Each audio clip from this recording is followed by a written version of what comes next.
Hi, my name's Lee, and this is ETA, where I tell you about the activities that I use to teach English.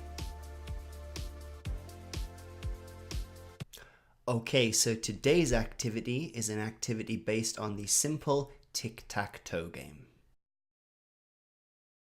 Okay, so preparation. So what you're going to need to do is to produce a worksheet that looks like this. Okay, now again, I have prepared a blank version of this. So if you want to download that, you can download it for free from my Google Drive. The link is in the description below. Now what you're going to do is you're going to have your target language sentences below each of the boxes. And then you have some big empty boxes here. And this is where you're going to play the tic-tac-toe game.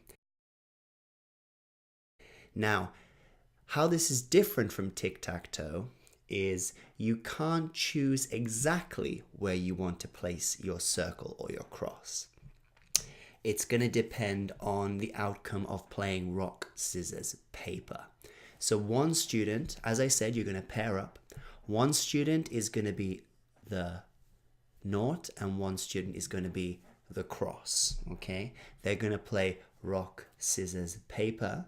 The winner, if they won with paper, they have to choose one of the squares in the paper column here. So we have paper, scissors, and rock. So I won with paper, so I get to choose one of these squares. So let's say I'm cross and I choose this one. I'm going to then say the target sentence. I saw 2 movies last night. Okay, then we're going to play again. Rock, paper, scissors, 1, 2, 3. So maybe my partner won with rock. So they're going to get to choose one of these and they will say the target language. In this case, it would be, I had curry rice for breakfast. Okay.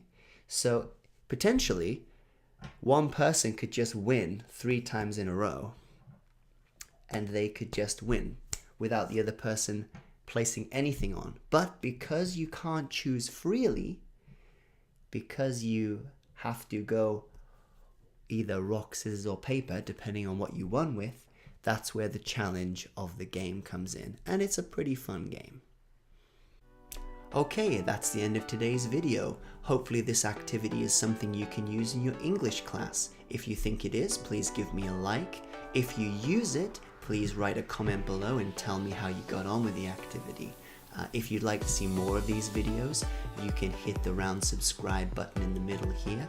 And as always, all the worksheets that I use are available for free download from the ETA Google Drive. And I will see you next time.